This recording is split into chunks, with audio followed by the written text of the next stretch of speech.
Episodio 187. Capítulo 16. Fue llevado Cristo nuestro Salvador a casa del pontífice Caifás, donde fue acusado y preguntado si era hijo de Dios. Y San Pedro le negó otras 2 veces. Lo que María Santísima hizo en este paso y otros misterios ocultos. Luego que nuestro Salvador Jesús recibió en casa de Anás las contumelias y bofetada, le remitió este pontífice, atado y preso como estaba, al pontífice Caifás, que era su suegro, y aquel año hacía el oficio de príncipe y sumo sacerdote. Y con él estaban congregados los escribas y señores del pueblo, para sustanciar la causa del inocentísimo Cordero. Con la invencible paciencia y mansedumbre que mostraba el Señor de las virtudes, en las injurias que recibía, estaban como atónitos los demonios, y llenos de confusión y furor grande, que no se puede explicar con palabras. Y como no penetraban las obras interiores de la Santísima Humanidad, y en las exteriores, por donde los demás hombres rastrean el corazón, no hallaban movimiento alguno desigual. Ni el mansísimo Señor se quejaba, ni suspiraba, ni daba este pequeño alivio a su humanidad. De toda esta grandeza de ánimo se admiraba y atormentaba el dragón como de cosa nueva y nunca vista entre los hombres de condición pasible y flaca. Y con este furor irritaba el enemigo a todos los príncipes, escribas y ministros de los sacerdotes, para que ofendiesen y maltratasen al Señor con abominables oprobios. Y en todo lo que el demonio les administraba, estaban prontos para ejecutarlo, si la divina voluntad lo permitía. Partió de casa de Anás toda aquella canalla de ministros infernales y de hombres inhumanos, y llevaron por las calles a nuestro Salvador a casa de Caifás, tratándole con su implacable crueldad ignominiosamente. Y entrando con escandaloso tumulto en casa del sumo sacerdote, él y todo el concilio recibieron al Criador y Señor de todo el universo, con grande risa y mofa de verle sujeto y rendido a su poder y jurisdicción, de quien les parecía que ya no se podría defender. Oh secreto de la altísima sabiduría del cielo, oh estulticia de la ignorancia diabólica y cieguísima torpeza de los mortales. ¡Qué distancia tan inmensa veo entre vosotros y las obras del Altísimo! Cuando el Rey de la Gloria, poderoso en las batallas, está venciendo a los vicios, a la muerte y al pecado con las virtudes de paciencia, humildad y caridad, como Señor de todas ellas. Entonces piensa el mundo que le tiene vencido y sujeto con su arrogante soberbia y presunción. Qué distancia de pensamientos eran los que tenía Cristo nuestro Señor, de todos los que poseían aquellos ministros operarios de la maldad. Ofrecía el autor de la vida a su eterno Padre aquel triunfo que su mansedumbre y humildad ganaba del pecado. Rogaba por los sacerdotes, escribas y ministros que le perseguían, presentando su misma paciencia y dolores y la ignorancia de los ofensores. Y la misma petición y oración hizo en aquel mismo punto su Beatísima Madre, rogando por sus enemigos y de su Hijo Santísimo, acompañándole e imitándole en todo lo que su Majestad iba obrando, porque le era patente, como muchas veces he repetido. Y entre hijo y madre había una dulcísima y admirable consonancia, y correspondencia agradable a los ojos del Eterno Padre. El pontífice Caifás estaba en su cátedra o silla sacerdotal, encendido en mortal envidia y furor contra el Maestro de la vida. Asistíale Lucifer con todos los demonios que vinieron a casa de Anás. Y los escribas y fariseos estaban como sangrientos lobos con la presa del manso corderillo.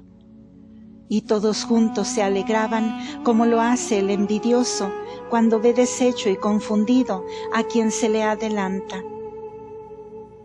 Y de común acuerdo buscaron testigos que, sobornados con dádivas y promesas, dijesen algún falso testimonio contra Jesús nuestro Salvador.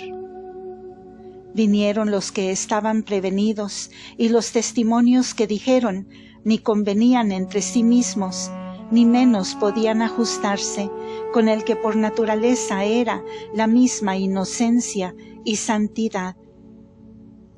Y para no hallarse confusos, trajeron otros 2 testigos falsos que depusieron contra Jesús, testificando haberle oído decir que era poderoso para destruir aquel templo de Dios, hecho por manos de hombres, y edificar otro en 3 días, que no fuese fabricado por ellas. Y tampoco pareció conveniente este falso testimonio, aunque por él pretendían hacer cargo a nuestro Salvador, que usurpaba el poder divino y se lo apropiaba a sí mismo. Pero cuando esto fuera así, era verdad infalible y nunca podía ser falso ni presuntuoso, pues su majestad era Dios verdadero.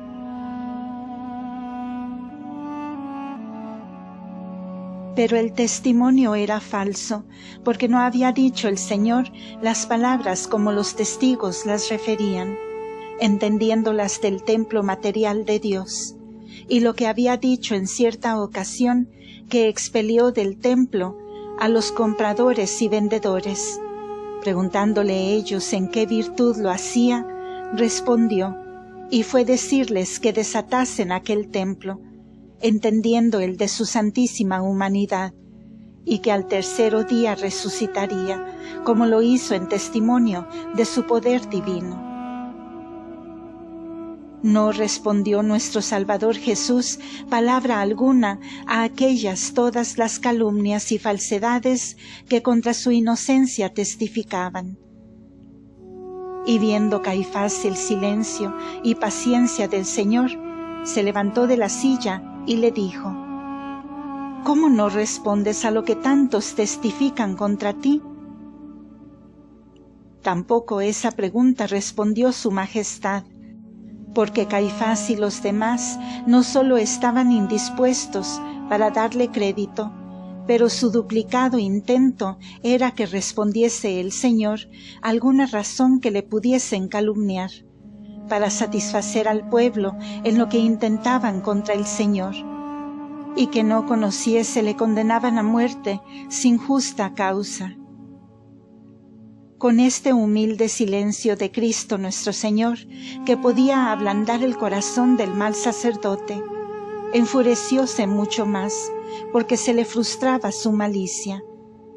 Y Lucifer, que movía a Caifás y a todos los demás, estaba muy atento a todo lo que el Salvador del mundo obraba, porque el intento de este dragón era diferente que el del pontífice, y sólo pretendía irritar la paciencia del Señor, o que hablase alguna palabra por donde pudiera conocer si era Dios verdadero. Con este intento, Lucifer movió la imaginación de Caifás para que con gran desaña e imperio hiciese a Cristo nuestro bien aquella nueva pregunta: Yo te conjuro por Dios vivo, que nos digas si tú eres Cristo, Hijo de Dios bendito. Esta pregunta de parte del pontífice fue arrojada y llena de temeridad e incipiencia, porque en duda si Cristo era o no era Dios verdadero, Tenerle preso como reo en su presencia era formidable crimen y temeridad, pues aquel examen se debería hacer por otro modo, conforme a razón y justicia. Pero Cristo nuestro bien, oyéndose conjurar por Dios vivo, le adoró y reverenció, aunque pronunciado por tan sacrílega lengua. Y en virtud de esta reverencia respondió y dijo: Tú lo dijiste, y yo lo soy. Pero yo os aseguro que desde ahora veréis al Hijo del Hombre, que soy yo, asentado a la diestra del mismo Dios, y que vendrá en las nubes del cielo. Con esta divina respuesta se turbaron los demonios y los hombres con diversos accidentes, porque Lucifer y sus ministros no la pudieron sufrir. Antes bien sintieron una fuerza en ella que los arrojó hasta el profundo, sintiendo gravísimo tormento de aquella verdad que los oprimía.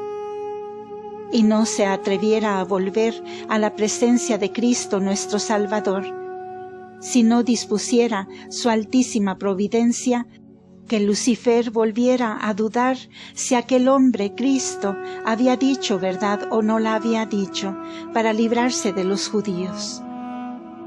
Y con esta duda se esforzaron de nuevo y salieron otra vez a la estacada, donde se reservaba para la cruz el último triunfo, que de ellos y de la muerte había de ganar el Salvador, como adelante veremos, y según la profecía de Habacuc. Pero el pontífice Caifás, indignado con la respuesta del Señor, que debía ser su verdadero desengaño, se levantó otra vez y, rompiendo sus vestiduras, en testimonio de que se lava la honra de Dios, dijo a voces: Blasfemado ha. ¿Qué necesidad hay de más testigos? ¿No habéis oído la blasfemia que ha dicho? ¿Qué os parece de esto? Esta osadía loca y abominable de Caifás fue verdaderamente blasfemia, porque negó a Cristo el ser Hijo de Dios, que por naturaleza le convenía, y le atribuyó el pecado que por naturaleza repugnaba a su divina persona. Tal fue la estulticia de aquel inicuo sacerdote, a quien por oficio tocaba conocer la verdad católica y enseñarla, que se hizo execrable y blasfemo cuando dijo que blasfemaba el que era la misma santidad. Y habiendo profetizado poco antes con instinto del Espíritu Santo, en virtud de su dignidad, que convenía muriese un hombre para que toda la gente no pereciese, no mereció por sus pecados entender la misma verdad que profetizaba.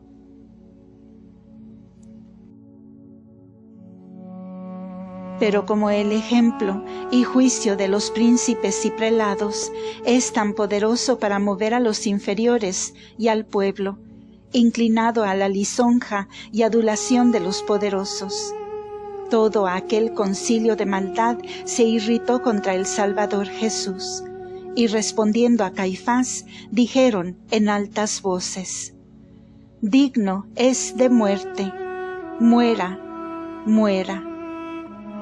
Y a un mismo tiempo, irritados del demonio, arremetieron contra el mansísimo Maestro, y descargaron sobre él su furor diabólico. Unos le dieron de bofetadas, otros le hirieron con puntillazos, otros le mesaron los cabellos, otros le escupieron en su venerable rostro, otros le daban golpes o pescozones en el cuello, que era un linaje de afrenta vil, con que los judíos trataban a los hombres que reputaban por muy viles. Jamás entre los hombres se intentaron ignominias tan afrentosas y desmedidas como las que en esta ocasión se hicieron contra el Redentor del mundo. Y dicen San Lucas y San Marcos que le cubrieron el rostro, y así cubierto le herían con bofetadas y pescozones y le decían: «Profetiza ahora, profetízanos, pues eres profeta, di quién es el que te hirió».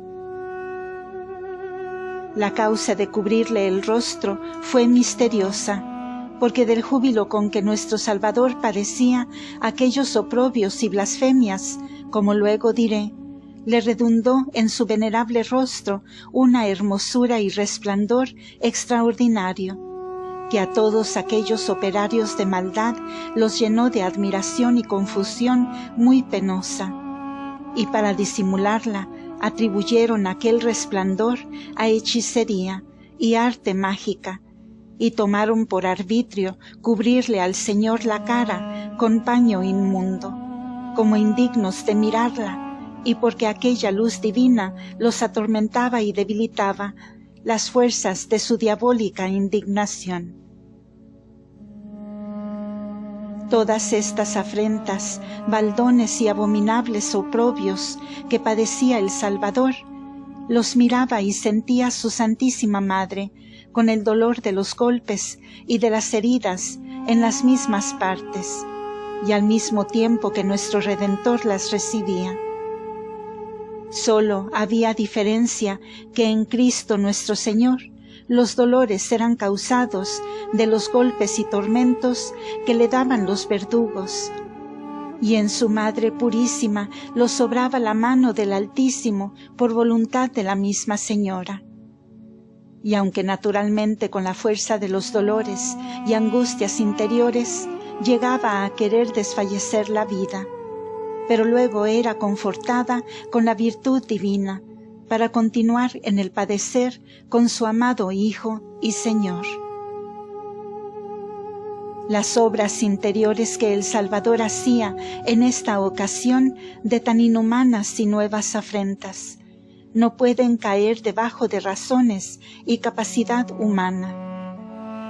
Solo María Santísima las conoció con plenitud para imitarlas con suma perfección.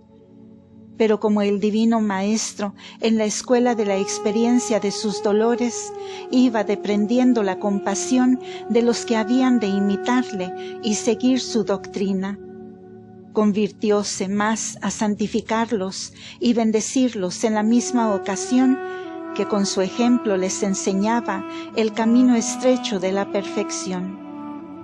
Y en medio de aquellos oprobios y tormentos, y en los que después se siguieron, renovó su majestad sobre sus escogidos y perfectos las bienaventuranzas que antes les había ofrecido y prometido.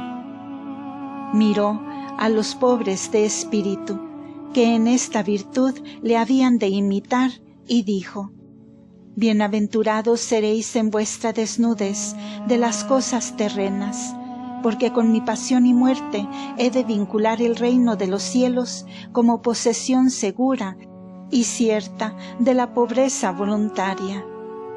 Bienaventurados serán los que con mansedumbre sufrieren y llevaren las adversidades y tribulaciones, porque a más del derecho que adquieren a mi gozo por haberme imitado, poseerán la tierra de las voluntades y corazones humanos con la apacible conversación y suavidad de la virtud. Bienaventurados los que sembrando con lágrimas lloraren, porque en ellas recibirán el pan del entendimiento y vida, y cogerán después el fruto de la alegría y gozo sempiterno. Benditos serán también los que tuvieron hambre y sed de la justicia y verdad, porque yo les merezco satisfacción y hartura que excederá a todos sus deseos, así en la gracia como en el premio de la gloria. Benditos sean los que se compadecieren con misericordia de aquellos que los ofenden y persiguen, como yo lo hago, perdonándolos y ofreciéndoles mi amistad y gracia, si la quieren admitir, que yo les prometo, en nombre de mi Padre, larga misericordia. Sean benditos los limpios de corazón, que me imitan y crucifican su carne para conservar la pureza del espíritu.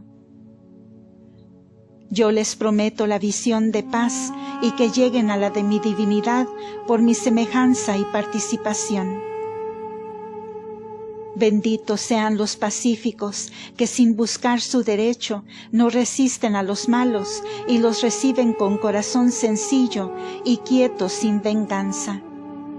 Ellos serán llamados hijos míos, porque imitaron la condición de su Padre Celestial, y yo los concibo y escribo en mi memoria y en mi mente, para adoptarlos por míos. Y los que padecieren persecución por la justicia sean bienaventurados y herederos de mi reino celestial, porque padecieron conmigo, y donde yo estaré, quiero que estén eternamente conmigo. Continuará.